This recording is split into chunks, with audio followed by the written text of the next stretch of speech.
está em jogo, pela escola primária, a formação do povo numa perspectiva republicana. Então a escola torna-se um instrumento de educação política.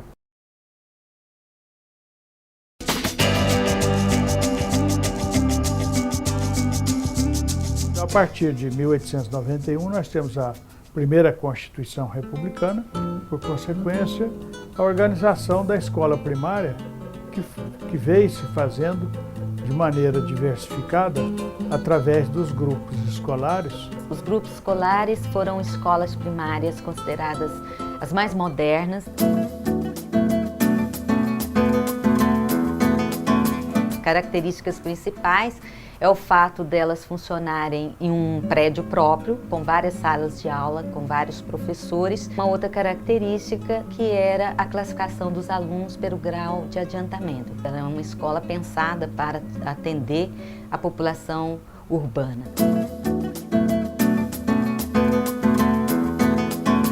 Uma outra face da institucionalização do ensino no Brasil foi ser uma escola a serviço da construção da nação. É uma escola primária que nós vamos ter o modelo, que é o grupo escolar, mas nós vamos ter a escola isolada de um só professor atendendo diferentes crianças numa mesma sala de aula. Essa escola que vai atender os grupos sociais populares no Brasil, ela é uma escola comprometida com a formação da nação. Difundir uma cultura letrada, mas também ela vai difundir valores cívico-patrióticos. Começa por São Paulo, em 1894. Esse tipo de organização da escola primária vai se disseminando para o Brasil.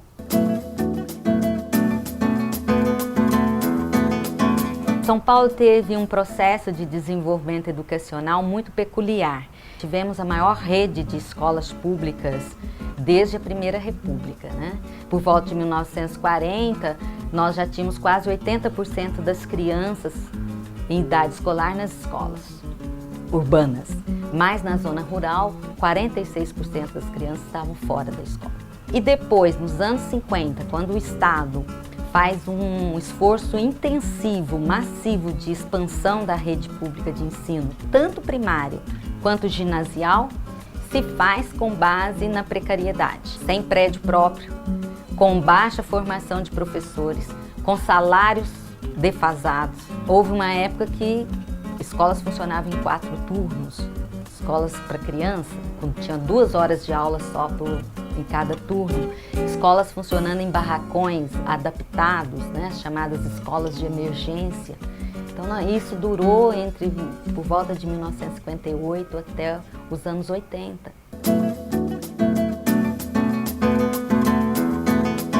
A obrigatoriedade do ensino nesse estado, ela é do final do século XIX.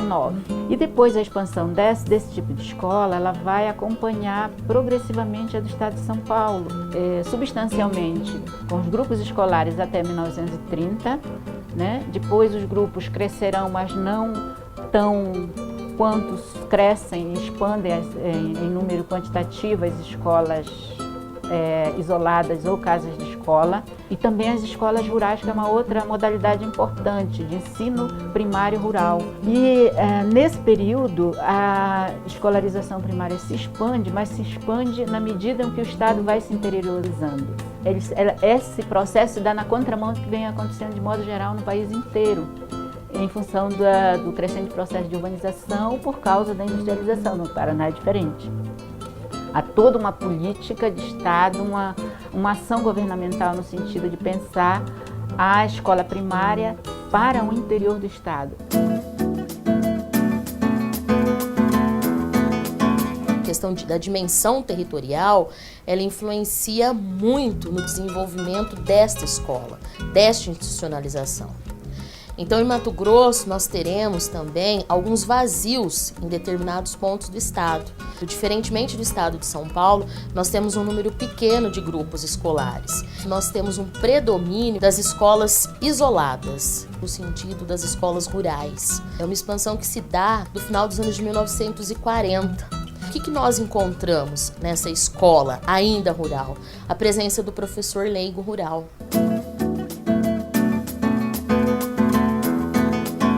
A sede do território do Acre, né, que é Rio Branco, município de Rio Branco, vai ganhar o seu primeiro grupo escolar em 1915. A partir daí, nós temos uma política de expansão entremeada por esse discurso da falta de recursos, da precariedade dos estabelecimentos, da pobreza desses estabelecimentos de ensino. Então, a partir de 30, mesmo as escolas isoladas já passam a ter, né, uma configuração um pouco melhor em termos de materialidade. A partir de 40, se tem aí um salto quantitativo, mas ainda não são suficientes para o número de crianças em idade escolar, mas o grosso da escolarização primária nesse período, de 40, ainda era realizado nas escolas isoladas. No século XIX é criada muita sala de aula feminina. Quando chegam os grupos escolares, no finalzinho dos 1800, nós temos uma escola graduada em que ela luta pela coeducação, ou seja, escolas primárias em que homens e mulheres devem estudar na mesma sala de aula. E a coeducação entra com o nome de escolas mistas. Eu tinha todo um trabalho educacional em que homens e mulheres poderiam estudar juntos, mas a mulher não dominava os edifícios escolares. O que se dá pouca visibilidade à participação da mulher na escola graduada. Participação enquanto atriz principal, mas ela participa sim, mas invisível, porque o maior número de professoras na escola graduada são mulheres. E a escola normal local, ela também tinha como professores normalistas homens e mulheres. Década de 40, nós vamos ter uma expansão muito grande, a mulher está presente, nós vamos ter muitas normalistas nesse período e de lá até hoje a mulher está presente. Estudando, investigando a história da escola primária em Sergipe, verificamos várias modalidades de escola, como as escolas seriadas, escolas reunidas, as escolas isoladas, grupos escolares. A maioria dessas escolas apresentavam as salas chamadas multisseriadas. Os livros didáticos, eles tinham sido publicados há 20, 30 anos atrás. Verificamos também a presença de castigos corporais. No Piauí, pelo fato de ter sido uma colonização feita, de certa forma, no bojo da questão econômica da criação de gado, nós tivemos muita dificuldade de instalação de escola no período colonial, de modo que a gente só vai ter, de fato, uma consolidação da escola primária no Piauí no período da Primeira República. É quando houve a expansão.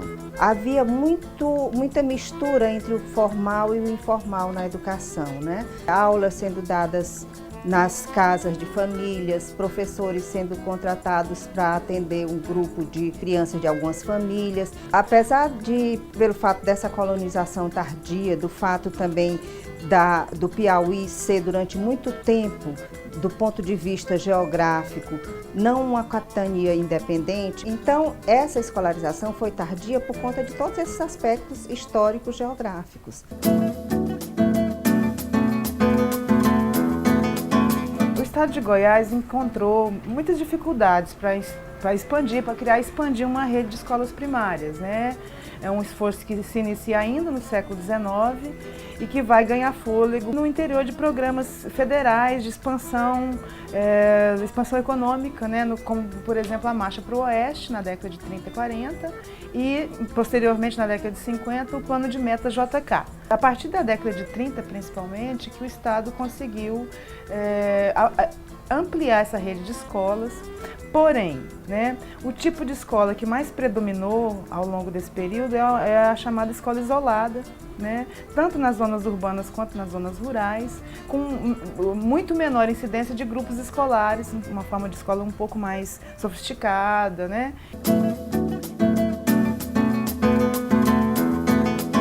Está relacionada à construção de prédios escolares, é um problema crônico, atravessou muitas décadas, praticamente todo o século XX. Né? Ela foi solucionada, em parte, na parceria entre o governo estadual e prefeituras, municípios que construíram os prédios. O governo criava o grupo, criava a escola e contratava professores. Né?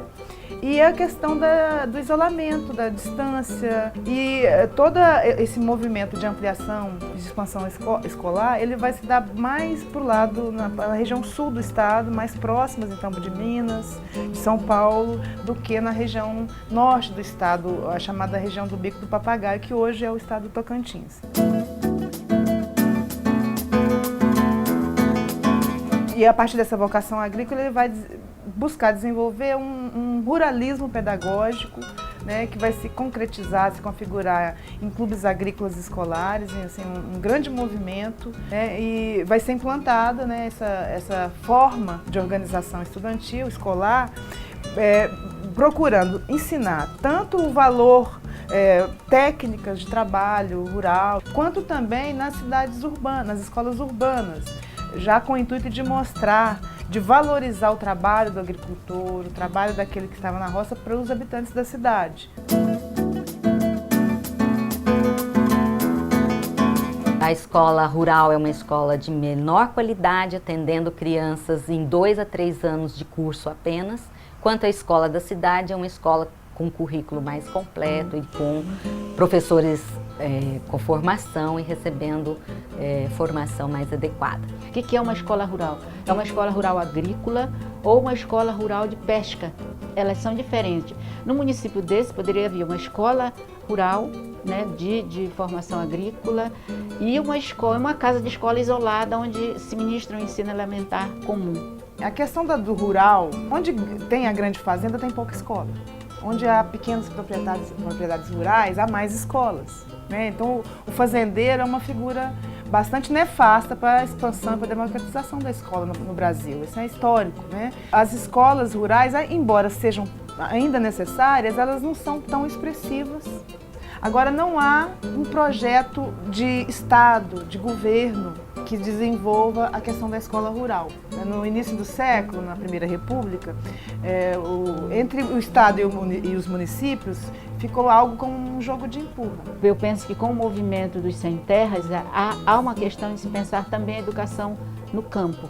Né? E aí a questão da escola rural ela vai passar, me parece, por isso aí, que é diferente essa concepção, que é diferente da concepção dos anos 30, 40, 50, que ela é para formar um profissional específico para o local de produção agrícola. Hoje você tem uma escola rural que, por exemplo, que ela atende alguns grupos específicos, como os grupos indígenas, correspondendo a uma expectativa do multiculturalismo. A nossa Constituição de 88 diz que é um direito das crianças receberem uma educação que valorize a sua própria cultura.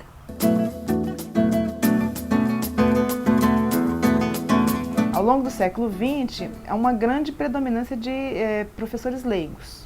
O Estado investiu pouco em escolas normais, para o ensino primário, por exemplo, né? O normalista era uma figura que vai ser importante ali. O Estado sempre investiu muito pouco.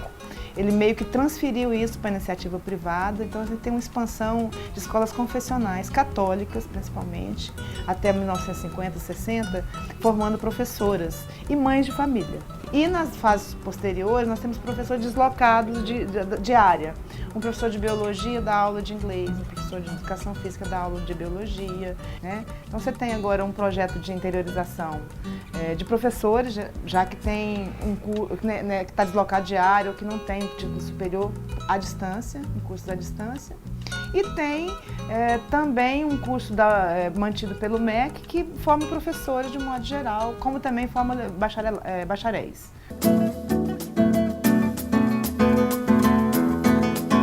As pesquisas na área da história da educação, elas nos permitem perceber, compreender, né, exatamente essas diferenças, as nuances.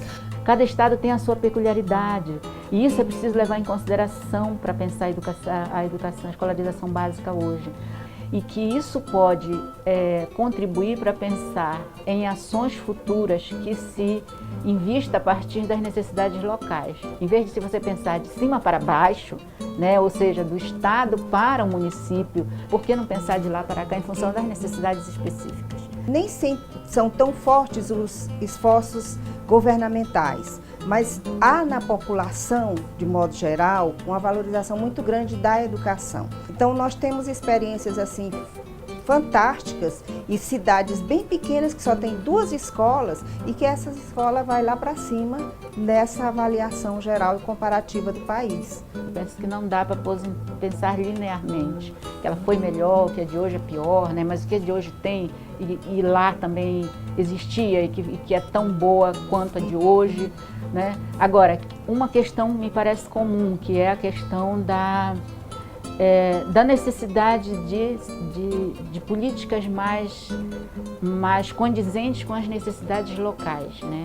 Nós vivemos numa avalanche de programas governamentais, mas que, no entanto, esses programas não conseguem mexer de forma profunda, né, na questão da qualidade da educação nacional, que continua a ser um problema grave, né? E esse déficit de qualidade tem tudo a ver com esse longo percurso anterior da escola, da institucionalização da escola primária.